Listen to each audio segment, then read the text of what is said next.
There are several common causes of hip pain in kids to young adults, and I'd say that it's a pretty broad spectrum of possibilities that range anywhere from basic simple trauma that happens on a playground, for instance, to athletically derived injuries, to pain due to loss of function from deformity around the hip joint, and or problems that are derived from hip development.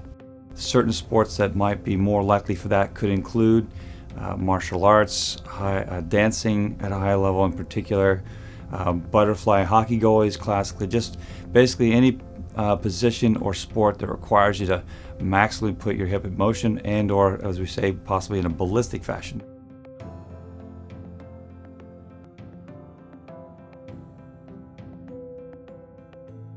Hip impingement is often caused by either a deep socket or a prominence in the head-neck junction of the femur.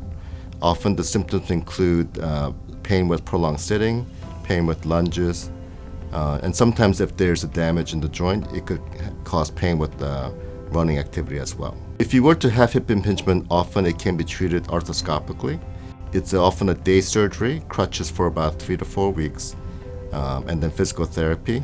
But still, return to full activity, including athletics, may take a good 3 to 4 months.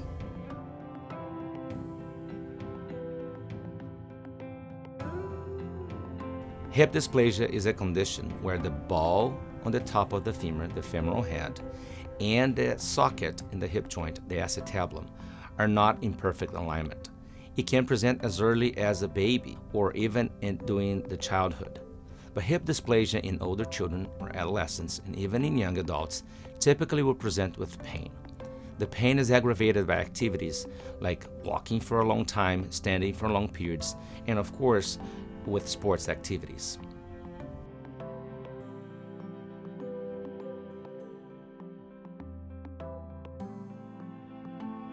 Slipped capital femoral epiphysis, this long name, describes a condition that can affect children and adolescents, which typically presents with hip pain or a limp, and sometimes even as knee pain. Slipped capital femoral epiphysis means that the ball on top of the femur slips out of the neck of the femur. So this is like an ice cream cone. In a very hot day, the ball on top of the ice cream cone can dislodge a little bit out of the cone. And this is what actually happens in the ball on the top of the femur.